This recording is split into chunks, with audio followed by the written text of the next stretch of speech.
माना जाता था कि भारत का कोई स्थान नहीं, आज दुनिया की 5वीं बड़ी अर्थव्यवस्था के रूप में तो भारत है ही। प्रति व्यक्ति आय को भी भारत दुगना करने में सफल हुआ है। नए भारत की तस्वीर कह रहा है, जो केवल बोलता नहीं है बल्कि करके दिखाता है, और यह संभव हुआ है प्रधानमंत्री मोदी जी के विजनरी और यशस्वी नेतृत्व में। भारतीय जनता पार्टी और एनडीए मिलकर के 400 पार का लक्ष्य अवश्य प्राप्त करेगी।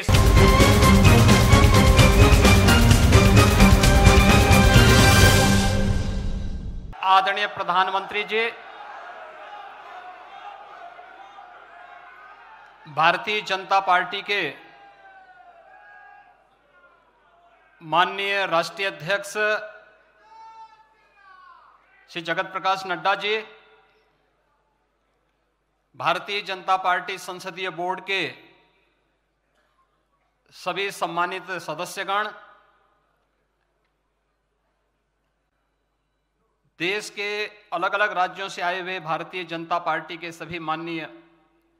मुख्यमंत्रीगण, उप मुख्यमंत्रीगण, केंद्रीय मंत्रिमंडल के सभी माननीय मंत्रीगण, राष्ट्रीय परिषद से जुड़े हुए हमारे सभी देश भर से आए हुए बहनों और भाइयों, माननीय रक्षा मंत्री जी ने विकसित भारत, मोदी की गारंटी से संबंधित जो राजनीतिक प्रस्ताव भारतीय जनता पार्टी के इस राष्ट्रीय महाधिवेशन में प्रस्तुत किया है, जिसका अनुमोदन माननीय वित्त मंत्री श्रीमती निर्मला सीतारमण जी ने यहां पर किया है, मैं भी इस प्रस्ताव के अनुमोदन के लिए यहां पर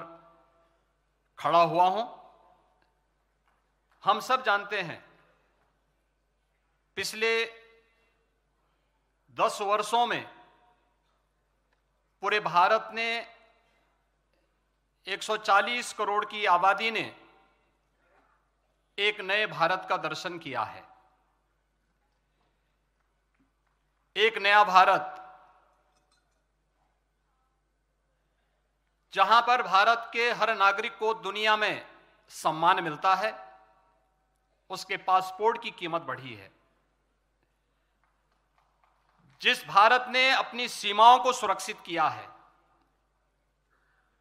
जिस भारत की आंतरिक सुरक्षा आज पूरी तरह सुरक्षित हुई है, जिस भारत ने सुशासन का स्वाद आजादी के बाद पहली बार, जिस भारत में हर तबके को देखने को मिला है और गरीब कल्याण योजनाओं का लाभ बिना भेदभाव के, न जाति, न मत, न क्षेत्र, न भाषा, हर व्यक्ति को, वह गांव का हो, वह गरीब हो, किसान हो, नौजवान हो, महिलाएं हो, युवा हो, समाज के हर तबके को जिस रूप में पिछले 10 वर्षों में इन योजनाओं का लाभ मिला, अभूतपूर्व है, अभिनंदनीय है। और भारतीय जनता पार्टी के इस राष्ट्रीय महाधिवेशन के अवसर पर एक भारत श्रेष्ठ भारत का दर्शन कराने वाले आदरणीय प्रधानमंत्री जी का हम सब हृदय से अभिनंदन करते हैं, स्वागत करते हैं।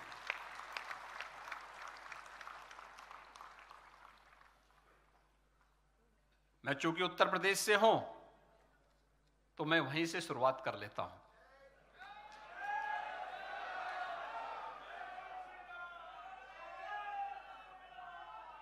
बहनों और भाइयों, आदरणीय प्रधानमंत्री जी उत्तर प्रदेश से देश को नेतृत्व देते हैं और काशी विश्वनाथ धाम से जो यात्रा प्रारंभ हुई,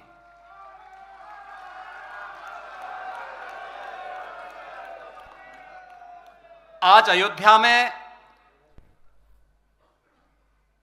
प्रभु श्री रामलला अपने भव्य और दिव्य मंदिर में 5 सदी के बाद पुनः विराजमान हो चुके हैं। हर राम भक्त, हर सनातन धर्मावलंबी इस घटना से प्रफुल्लित है और भारत को इस दिन की प्रतीक्षा सदियों से थी। भाव विभोर करने वाला यह क्षण आज अयोध्या में देखा जा सकता है। 22 जनवरी को भी और 23 जनवरी को भी हम लोगों ने देखा था। पूरे देश भर से आए हुए श्रद्धालु जो जहां से भी आया, क्या भावनाएं थी और किस रूप में उमड़ती हुई दिखाई दे रही हैं। दर्जनों पीढ़ियां चली गईं, एक ही कामना के साथ, एक ही तमन्ना थी कि अयोध्या में प्रभु फिर से अपने मंदिर में विराजमान हो जाए, उसका भव्य मंदिर बन जाए। किंतु प्रतीक्षा और संघर्ष निरंतर जारी रहा। श्री राम जन्मभूमि संभवतः विश्व में ऐसा एक अनोखा प्रकरण रहा है जहां बहुसंख्यक समाज को अपने ही आराध्य के लिए उनकी जन्मस्थली पर मंदिर निर्माण के लिए सदियों तक प्रतीक्षा करनी पड़ी, संघर्ष करना पड़ा, हर स्तर पर इस लड़ाई को लड़ने के लिए तैयार होना पड़ा। संतों के स्तर पर बैरागियों ने, पुजारियों ने, नागाओं ने, निहंगों ने, बुद्धिजीवियों ने, राजनेताओं ने, वनवासियों ने और समाज के हर तबके ने जाति पाति, विचार दर्शन, पूजा पद्धति से ऊपर उठ करके राम काज के लिए अपने आप को उत्सर्ग किया और अंततः वह शुभ अवसर आ ही गया जब कोटि कोटि सनातनी आस्थावानों के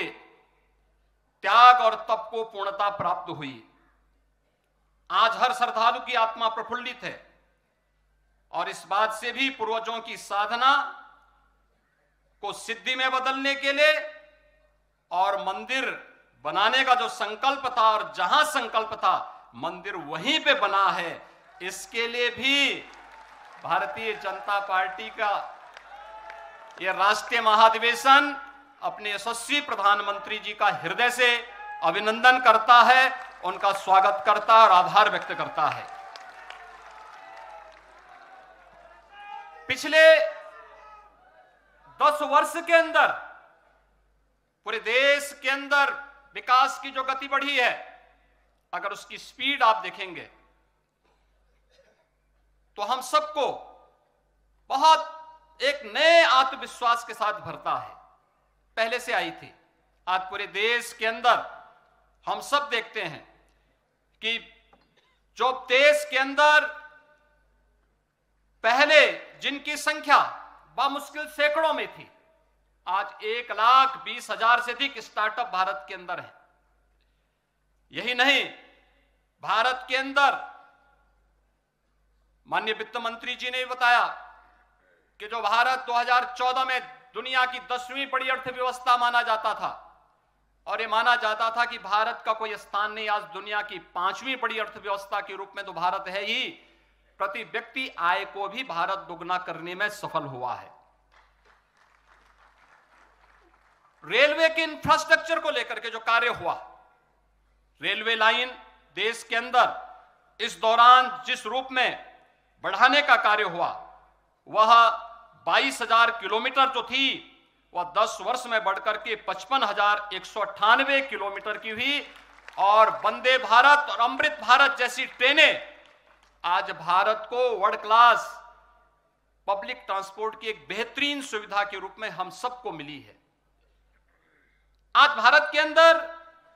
सड़कों के निर्माण के रूप में अगर आप देखेंगे, हाईवे आज जिस गति से बढ़ रहे हैं, जो पहले 60 से 65 किलोमीटर प्रतिदिन की भी जिनकी रफ्तार नहीं थी, आज 130 किलोमीटर पर डे के हिसाब से भारतीय जनता पार्टी की प्रधानमंत्री मोदी जी के नेतृत्व की सरकार ने पिछले 10 वर्ष में इस स्पीड को आगे बढ़ाने का कार्य किया। और देश के अंदर न केवल इंफ्रास्ट्रक्चर के लिए 7 एम्स से बढ़कर के 22 एम्स होना, IIM 13 से बढ़कर के 20 होना, IITs की संख्या 16 से बढ़कर के 23 होना और मेडिकल कॉलेजेस की संख्या 387 से बढ़कर के 660 होना, यह नए भारत की तस्वीर कह रहा है, जो केवल बोलता नहीं है बल्कि करके दिखाता है। और यह संभव हुआ है प्रधानमंत्री मोदी जी के विजनरी और यशस्वी नेतृत्व में। अगर हम किसान देश के अंदर गरीब कल्याण की बात देखें, पिछले 10 वर्ष के अंदर 12 करोड़ किसानों को प्रधानमंत्री किसान सम्मान निधि के माध्यम से उन लोगों को लाभान्वित करने का कार्य किया गया। प्रधानमंत्री आवास योजना के माध्यम से 4 करोड़ गरीबों को बिना भेदभाव के आवास की सुविधा प्राप्त हुई। प्रधानमंत्री उज्ज्वला योजना में 10 करोड़ से अधिक गरीबों को निःशुल्क रसोई गैस के कनेक्शन उपलब्ध होते हैं। उज्ज्वला योजना में, स्वच्छ भारत मिशन में 12 करोड़ गरीबों के घर में शौचालय बनकर के उन्हें स्वस्थ होने की गारंटी भी दी जाती है और नारी गरिमा की रक्षा भी इसके माध्यम से की जाती है। जनधन अकाउंट में 52 करोड़ से अधिक गरीबों के अकाउंट खुलते हैं। सौभाग्य योजना में 3 करोड़ से अधिक गरीबों के घर में यह सुविधा उन्हें उपलब्ध करवाने का कार्य किया जाता है। प्रधानमंत्री जीवन ज्योति बीमा में 19 करोड़ से अधिक, प्रधानमंत्री स्वनिधि योजना में स्ट्रीट वेंडर में 65 लाख से अधिक स्ट्रीट वेंडर, पहली बार गरीब पटरी व्यवसायियों के हित के बारे में किसी सरकार ने कार्य किया है, सोचा है और उसको प्रभावी ढंग से लागू करने का कार्य किया है। यह प्रधानमंत्री मोदी जी के यशस्वी नेतृत्व में यह संभव हो पाया है कि आज 65 लाख से अधिक स्ट्रीट वेंडर इस योजना का लाभ ले पा रहा है। अटल पेंशन योजना में 6 करोड़, मातृवंदना योजना में लगभग 4 करोड़ और पीएम स्वामित्व योजना में देश के अंदर लगभग 1.5 करोड़ गरीबों को जहां पे उसका आवास है वहीं पर उसे मालिकाना अधिकार भूमि का प्राप्त देने की गारंटी, यही मोदी की गारंटी है। और इस अवसर पर हम कह सकते हैं कि 10 वर्ष अंत्योदय से एक विकसित अर्थव्यवस्था तक, इंफ्रास्ट्रक्चर से ईज ऑफ लिविंग तक, ईज ऑफ डूइंग बिजनेस से निवेश के ड्रीम डेस्टिनेशन तक, कृषि और किसान कल्याण से लेकर के गरीब कल्याण तक, आस्था से आजीविका तक, शिक्षा एवं स्वास्थ्य से स्वावलंबन तक और अपनी विरासत की प्रतीक भारतीय संस्कृति को देश की समृद्धि के उच्च सोपान तक पहुंचाने के विकसित भारत की इस परिकल्पना को साकार करना, यह मोदी गारंटी से ही संभव हो पाएगा और मोदी गारंटी ही विकसित भारत की गारंटी बन सकती है। इस विश्वास के साथ 2024 में जब हम सब 2024 के चुनाव के पूर्व हम जा रहे हैं, तो एक बार फिर से मोदी सरकार के संकल्प के साथ जब भारतीय जनता पार्टी का राष्ट्रीय महाधिवेशन यहां पर एकत्र हुआ है, इस अवसर पर हम विश्वास के साथ कह सकते हैं कि 2024 में एक बार फिर से आदरणीय प्रधानमंत्री मोदी जी के नेतृत्व में तीसरी बार भारतीय जनता पार्टी और एनडीए मिलकर के 400 पार का लक्ष्य अवश्य प्राप्त करेगी। इस विश्वास के साथ मैं माननीय रक्षा मंत्री जी के द्वारा प्रस्तुत इस राजनीतिक प्रस्ताव का अनुमोदन करता हूं। धन्यवाद। जय हिंद।